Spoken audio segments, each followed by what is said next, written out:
भक्तों, ओम नमः शिवाय। श्री शिवाय नमस्तुभ्यम। जय श्री महाकाल। जी हाँ भक्तों, क्या आपकी ज़िंदगी में भी संतान की कमी है?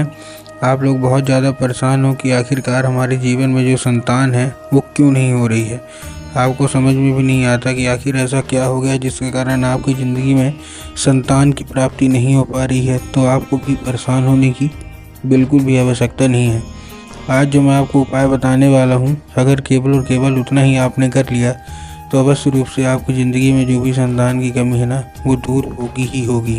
क्या करना है, कैसे करना है, पूरा का पूरा बताने वाला हूँ और अच्छे तरीके से समझाने वाला हूँ। तो बस उपाय ध्यान से सुन के अच्छे से करिएगा ज़रूर। और अगर आपने आज का ये उपाय ध्यान से सुन के और अच्छे तरीके से कर लिया तो अवश्य रूप से सारी की सारी इच्छा, सारी की सारी जो मनोकामना है वो पूरी होगी ही होगी। और आपके घर का जो कोई भी व्यक्ति है जैसे कि आपकी ज़िंदगी में संतान की प्राप्ति नहीं हो पा रही है, तो अवश्य रूप से संतान की जो प्राप्ति है ना, वो होगी ही होगी। देखिए, आपको भी पता है कि पूज्य गुरुदेव की जो कथा होती है उसमें लाखों की भीड़ आती है। कैसे भीड़ आती है? लाखों में भीड़ आती है। और जब गुरुदेव की कथा में लाखों में भीड़ आती है तो वहाँ ज़्यादातर जो भक्त होते हैं ना, वो क्या करते हैं, पत्र के द्वारा अपनी इच्छा और पत्र के द्वारा अपनी जो मनोकामना है वो गुरुदेव तक जो है वो पहुंचाते हैं। तो अभी गुरुदेव की कथा चल रही थी, आज से 4 से 5 महीना पहले की बात है। गुरुदेव की क्या है, कथा चल रही थी और गुरुदेव की कथा में लाखों की भीड़ आई। अब जब गुरुदेव की कथा में लाखों की भीड़ आई तो वहाँ ज़्यादातर जो भक्त थे ना, उन्होंने क्या किया, पत्र के द्वारा, किसके द्वारा, पत्र के द्वारा अपनी इच्छा और अपनी जो मनोकामना थी उनकी वो गुरुदेव तक पहुँचाई। अब जब गुरुदेव के पास पत्र पहुंचा और गुरुदेव ने पत्र पढ़ा तो वहाँ गुरुदेव ने देखा कि ज़्यादातर जो भक्त है ना, उनकी क्या है, केवल और केवल एक ही इच्छा है। वो भी क्या कि गुरुदेव, हमारे जीवन में संतान प्राप्ति नहीं हो पा रही है। हम लोग बहुत ज़्यादा परेशान हैं कि आखिरकार हमारी ज़िंदगी में जो संतान की कमी है क्यों बनी हुई है, हमको समझ में नहीं आ रहा। हम बहुत ज़्यादा परेशान हैं कि आखिरकार हमारी ज़िंदगी में जो संतान की कमी है ना, वो क्यों बनी है। कृपया करके कोई उपाय बता दें ताकि हमारी ज़िंदगी से जो संतान की जो कमी है ना, वो दूर हो जाए। हम लोग बहुत ही ज़्यादा परेशान हैं। हमने क्या कुछ नहीं किया, बहुत ज़्यादा डॉक्टरों को दिखाया, बहुत ज़्यादा पैसा खर्च किया, हर एक चीज़ की, ठीक है ना, लेकिन फिर भी कोई ना कोई दिक्कत, कोई ना कोई समस्या आ रही है और हमारी ज़िंदगी में संतान की जो कमी है ना, वो बरकरार है। कृपया करके कोई उपाय बता दें। अब जब गुरुदेव ने ये देखा तब गुरुदेव ने 2 से 3 उपाय बताए और कहा केवल और केवल ये उपाय कर लेना, तुम्हारे अगर ज़िंदगी में संतान की कमी है तो वो अवश्य रूप से संतान की जो कमी है ना, वो दूर होगी ही होगी और तुम्हारे घर में भी संतान होगी ही होगी। अब जब गुरुदेव ने ये उपाय बताया तो लोगों ने जा जाके इस उपाय को घर में करना शुरू कर दिया। अब जैसे ही लोगों ने जा के इस उपाय को घर में करना शुरू कर दिया, वही लोग गुरुदेव की कथा में मात्र 1 से 1.5 महीने के बाद वापस आए। अब जब वही लोग गुरुदेव की कथा में वापस आए तो उन्होंने क्या किया, फिर से एक बार गुरुदेव को पत्र लिखा। लेकिन ये वाला जो पत्र था, ये गुरुदेव को धन्यवाद के रूप में पत्र था कि गुरुदेव धन्य हो आपका, आपके द्वारा बताया गया उपाय हमने कर लिया है।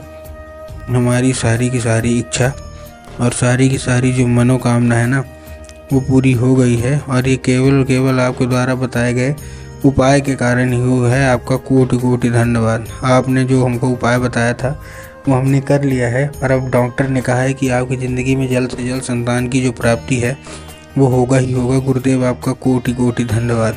तो देखिए, जो लोग भी मेरी आवाज़ अभी सुन रहे हैं ना, अगर आपको भी जानना है कि आखिर ऐसा कौन सा उपाय है जिसको करने मात्र से इच्छा और मनोकामना जो है वो पूरी हो जाती है, तो चलिए हम बताते हैं आपको आज की इस वीडियो के माध्यम से कि आपको करना क्या है। तो बस उपाय ध्यान से सुन के अच्छे से करिएगा ज़रूर। और उसके पहले चैनल पे अगर पहली बार आए हैं और आवाज़ मेरी पहली बार सुन रहे हैं तो वीडियो कर दें लाइक और चैनल को भी कर लें सब्सक्राइब, ताकि पूजनीय पंडित प्रदीप जी मिश्रा के रोज़ नए नए उपाय जो कि मैं उनकी कथा से सुनता हूँ, श्रवण करता हूँ, सबसे पहले मैं आपको प्राप्त करा सकूँ।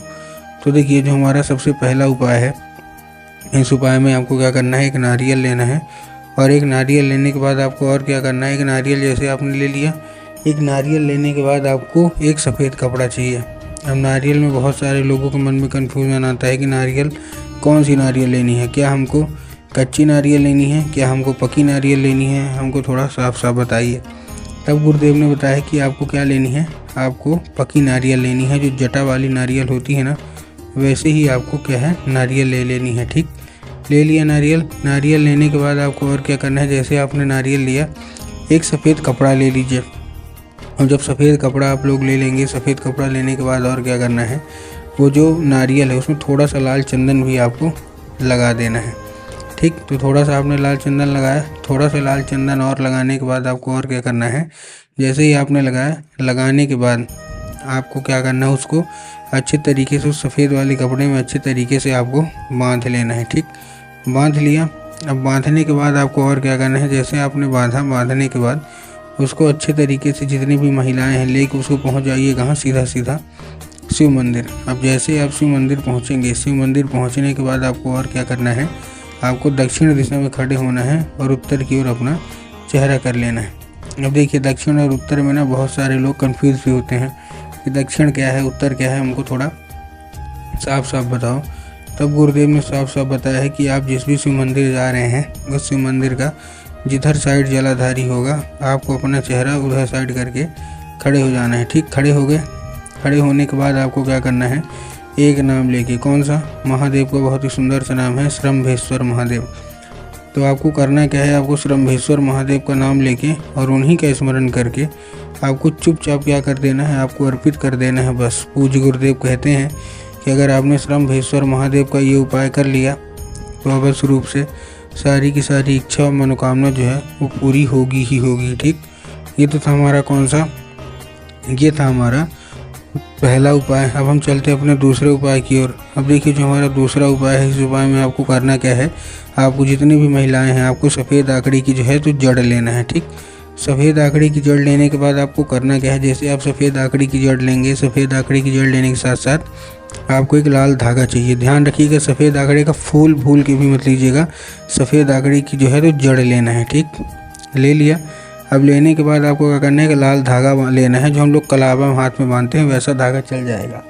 लेने के बाद आपको और क्या करना है, जैसे आपने लिया, लेने के बाद पहुंच जाइए सीधा सीधा शिव मंदिर और सफ़ेद आकड़ी की जड़ को उस लाल धागे में अच्छे से बांध लीजिए। बांधने के बाद उसको लेके आ जाइए कहाँ, सीधा सीधा शिव मंदिर और माता शोक सुंदरी वाली जगह में, जो कि जलाधारी के बिल्कुल बीचों बीच होती है। तो माता शोक सुंदरी वाली जगह में आपको चुपचाप क्या कर देना है, अर्पित करना है। अर्पित करने के बाद माता से उसको औषधि के रूप में मांगना है कि माता कृपया करके हमको इसको औषधि के रूप में प्रदान करिए। अब क्या होगा, अभी औषधि का रूप ले लेगा। औषधि का रूप लेने के बाद 5 मिनट तक आप खड़े रहिए, फिर अपने कमर पे उसको बांध लीजिए। पूज्य गुरुदेव कहते हैं मात्र 1 से 1.5 महीना बांध के रखिए, अवश्य रूप से संतान प्राप्ति होगी ही होगी।